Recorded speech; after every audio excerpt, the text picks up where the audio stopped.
Salmo 91, verso 1 diz assim: aquele que habita no esconderijo do Altíssimo, à sombra do Onipotente descansará. Direi do Senhor, Ele é meu Deus, o meu refúgio, a minha fortaleza, e nele confiarei. A palavra de Deus nos ensina que se tem algo importante para Ele, para o Criador, é lugar. Às vezes a gente não tem total noção ou conhecimento daquilo que Deus está dizendo a respeito disso. Lá no Éden, lá no início de todas as coisas, né, no Gênesis, a Bíblia diz que Deus visitava o homem e a sua esposa, a Eva, todos os dias na virada do dia. Havia ali um lugar onde tinha um encontro marcado, um encontro com Deus, um lugar em que o homem sempre estava, porque sabia que naquele lugar Deus o visitaria, na virada do dia. Para nós, muitas vezes, nós não compreendemos isso, que há um lugar, e agora não estou dizendo de um lugar geográfico, porque a palavra de Deus diz que o reino de Deus não está restrito à geografia, à etnia, né, aquilo que nós entendemos como percepção, mas há um lugar em Deus, ou seja, onde está o meu coração, aí está meu tesouro, nós já aprendemos hoje, mas muitas vezes nós estamos ocupados com tantas outras coisas que não discernimos aquilo que Deus quer fazer na nossa vida, tão somente porque nós estamos no lugar errado. E porque estamos no lugar errado, mesmo que estivermos tentando fazer a coisa certa, não vai funcionar. Então, na minha vida e na sua vida, o primeiro discernimento que eu tenho que ter é aonde Deus me colocou, aonde Deus quer me encontrar, aonde é a sombra do Onipotente para que eu possa descansar. Se Deus é luz, Ele ilumina, como esse foco de luz que aqui está, e parece que os limites são bem claros, ou seja, aquilo que é a presença de Deus, aonde é o lugar de refrigério, de descanso para a nossa vida, o lugar da vitória, o lugar onde somos fortalecidos nele, que é isso que o salmista está dizendo. Ele diz assim: Ele é meu refúgio, a minha fortaleza, é nesse lugar que eu confio, ou seja, é na presença de Deus que eu confio. Por causa nós não entendemos da presença do Senhor e do desfrute da presença dEle, ou seja, o lugar para estarmos é sempre aonde? Na presença do Deus Altíssimo. Não há outro lugar melhor. E quando nós estamos falando da presença de Deus, não é o prédio onde a gente se reúne para adorar, porque às vezes a gente tem ainda aquela noção medieval, romana, que é a questão da igreja como monumento, a igreja como a plataforma como altar. Essas coisas estão muito mais ligadas às coisas do Antigo Testamento do que essa nova realidade que Cristo veio trazer para nós. Ele fala que a presença do Senhor se faz em todo lugar da nossa vida, quando estamos andando segundo aquilo que é o propósito, o desígnio para Ele. Então o lugar tem muito mais a ver com a direção de Deus para a minha vida, a palavra dEle para a minha vida, o descanso dEle para a minha vida, o entendimento do desígnio, do propósito dEle para a minha vida. Aonde eu vou aprender dessas coisas? Quando eu começo a entender que a minha vida com Deus, para ser de fato vitoriosa, ela precisa ser uma vida motivada, embasada, guardada pela fé. É isso que a Bíblia diz, é fé. É um caminho de fé. É um caminho de propósito eterno, onde pela fé eu tomo posse, pela fé eu adentro esse lugar de descanso e de refrigério. Por que nós encontramos tantas pessoas ainda afadigadas, fadigadas, de alguma forma cansadas, abatidas, mesmo que tenha uma religião, mesmo que tentam de alguma maneira servir e fazer coisas para Deus? E às vezes a gente encontra pessoas assim no nosso meio. Por que muitas vezes ainda a gente esbaforida, sempre correndo, sempre dizendo que está corrido, que a vida é muito difícil? Porque muitas vezes nós não entendemos que não é a força do nosso braço, não é a nossa capacidade, não é a nossa percepção empreendedora, mas é a presença de Deus na nossa vida que vai produzir esse descanso. Por isso que a palavra de Deus diz assim: esforçai-vos. Então você quer ter esforço na sua vida, você quer trabalhar em algo?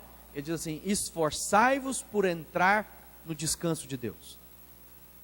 Aonde é o descanso de Deus? Na palavra dEle, nos desígnios dEle, na orientação que Ele tem para a minha vida e para a sua vida. Então hoje nós estamos vivendo dias assim, com muita correria, muitos afazeres, né? Cada vez mais as pessoas estão com dupla, tripla, né? Jornadas de trabalho, cada vez mais para estabelecer padrões na nossa vida. Nós estamos perdendo a vida, investindo em fadigas, de cansaço, de afazeres, de tentativas de realização, e acabamos perdendo tudo aquilo que tem. Outras vezes, nós somos capazes de nos distrair até mesmo com as coisas que Deus nos mandou fazer. É interessante pensar que, às vezes a gente, quando imagina assim, está na presença de Deus, a gente imagina alguém que está lá numa religião, que vem ao culto todos os domingos, que de alguma forma tenta servir a Deus, conhecer o coração dele, e que às vezes está lá tentando fazer obras em nome de Deus. Mas muitas vezes também nós estamos distraídos com aquilo que Deus nos deu, com as bênçãos de Deus, nós estamos distraídos com aquilo que recebemos da parte dele, em detrimento de desfrutarmos daquilo que Deus é.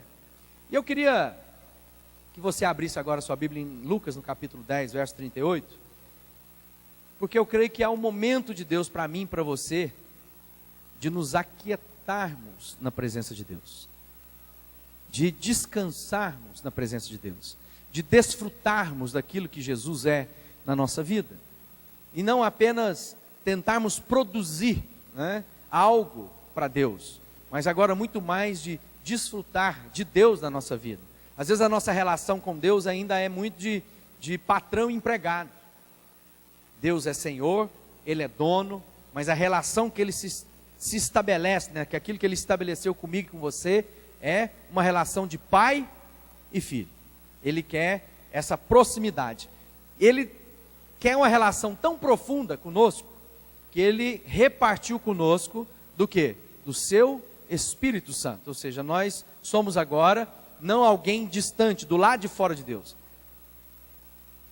Presta atenção numa coisa. Às vezes a gente ainda se relaciona com Deus como algo de fora de nós, como se Deus ainda precisasse ser alcançado por algo externo na minha vida. Mas Deus disse que fez de nós o quê? Templo do seu Espírito. Quem que é o templo? É esse prédio? Não. Nós, igreja, como pedras vivas, cada um como uma pedra viva, quando juntos estamos, produzimos o quê? O templo que Deus habita. Então, de alguma maneira, eu como pedra, sou uma parte onde Deus em mim está. Então, é um momento que eu tenho que discernir algumas coisas para a minha vida. Mas o que eu quero ministrar hoje, é algo que essa semana Deus tem falado muito forte ao meu coração. Está lá em Lucas capítulo 10, a partir do verso 38, diz assim: Jesus e seus discípulos continuaram a sua viagem e chegaram a um povoado. Ali uma mulher chamada Marta o recebeu na casa dela. Verso 39. Maria, sua irmã, sentou-se aos pés do Senhor e ficou ouvindo o que ele ensinava. Marta estava ocupada com todo o trabalho da casa. Então chegou perto de Jesus e perguntou: o Senhor não se importa que a minha irmã me deixe sozinha com todo esse trabalho? Mande que ela venha me ajudar. Verso 41. Aí o Senhor respondeu: Marta, Marta, você está agitada e preocupada com muitas coisas, mas apenas uma é necessária. Maria escolheu a melhor de todas, e ninguém vai tomar isso dela. Vivemos aqui agora uma cena que pode ser retratada em nossas próprias vidas. Jesus entrando na nossa casa. Quem aqui já convidou Jesus para estar na sua casa? Quem aqui quer Cristo na sua casa? Amém? Você imagina a oportunidade dessas irmãs? Marta e Maria eram amigas de Jesus. Lázaro, o irmão, a gente já conhece, foi aquele que Jesus ressuscitou. Marta e Maria era alguém que estava ali tentando desfrutar da presença de Jesus, cada uma de uma maneira, não é verdade? Então agora nós temos algumas coisas interessantes. Se eu chamo Jesus para a minha vida, e todos nós aqui estamos desejosos que Jesus de fato venha fazer parte da nossa vida, não algo externo, não algo longe, não apenas contemplativo, mas alguém que vem de fato morar conosco, e a gente vai desfrutar de tudo isso. Então quando a gente entende isso, diz assim no verso 39, Maria a sua irmã, sentou-se aos pés do Senhor e ficou ouvindo o que ele ensinava. Então a primeira coisa, irmão, você é alguém que na sua relação com Deus, na sua relação com Cristo, nesse empenho dele estar na sua casa, na sua família, você é alguém que se assenta para ouvir o que Jesus tem a dizer? A primeira coisa na nossa vida, muitas vezes, é prestar um serviço para impressionar a Deus. Nós chamamos Deus para a nossa vida e depois tentamos impressionar Deus por aquilo que somos capazes de fazer. A nossa oração impostada, o nosso jejum, a nossa oferta, que é mais parecido muitas vezes com a motivação errada, é uma oferenda. Então, agora nós queremos aprender com essa pequena história, esse pequeno relato a respeito dessas duas irmãs. Talvez nós vamos nos identificar mais com uma ou com a outra, mas o fato é que está presente aqui algo que pode nos ajudar na nossa relação com Cristo. Maria se assentou aos pés de Jesus para ouvir o que ele ensinava. Quando a gente entra na presença de Deus, quando nós vemos para o culto, há uma consciência que se Jesus está aqui, tudo que eu quero é desfrutar da presença dele, é ouvir o que ele tem para dizer, é prestar atenção nas palavras que ele tem para comigo, é ouvir a palavra de forma que isso possa encontrar lugar. No verso 40 já fala de outra forma, diz: Marta estava ocupada com todo o trabalho da casa. Ao invés de desfrutar da presença de Jesus, muitas vezes nós queremos servi-lo de uma maneira distante, porque Marta não estava ocupada com outras coisas. Marta estava lá tratando das tarefas da família para que Jesus pudesse ser bem recebido. Havia uma percepção de Marta que era do trabalho, do serviço, do empenho, mas Jesus estava ali, estava na sua vida, na minha vida. E muitas vezes nós não atentamos para nos aquietar a nossa alma. A nossa oração muitas vezes está muito mais recheada daquilo que nós queremos que Deus faça, do que ouvir aquilo que Ele quer nos ensinar, daquilo que Ele quer nos orientar. É interessante que ele chega para Marta e fala assim: Marta, você está agitada, preocupada com muitas coisas. Quantos de nós, irmãos, entramos para o culto, domingo, primeiro dia da semana, mas já estamos tão ocupados com os afazeres de segunda, terça, quarta e quinta, já estamos tão fadigados pelos desafios que nós vamos ter pela semana de trabalho, de estudo, das relações familiares, que a gente não se aquieta aos pés de Jesus.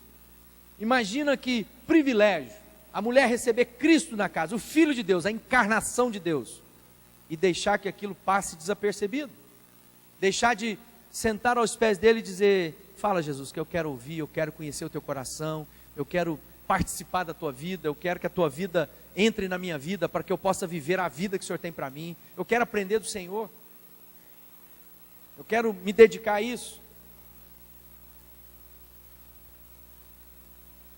Marta então pergunta para Jesus assim: o Senhor não se importa que a minha irmã me deixe fazer tudo sozinho?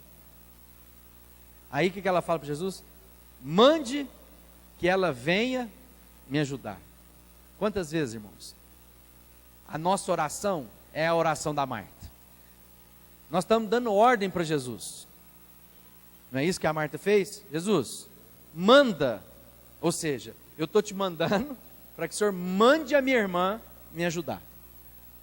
Ao entrar na presença do Senhor, ao invés de simplesmente termos ouvidos para ouvir todo o ensinamento do verbo de Deus, da palavra vida, viva, que vai produzir esperança, paz, alegria, transformação, novidade na nossa vida, nós estamos sempre dizendo para Jesus o que ele precisa fazer. Jesus, o Senhor não está vendo? Não, meu filho, não. Jesus, o Senhor não está vendo aqui que está dando errado no meu trabalho? Jesus, ó, os meus inimigos. Jesus, faça isso. Jesus, faça aquilo. Jesus, me ajuda. Nós estamos sempre dizendo a Ele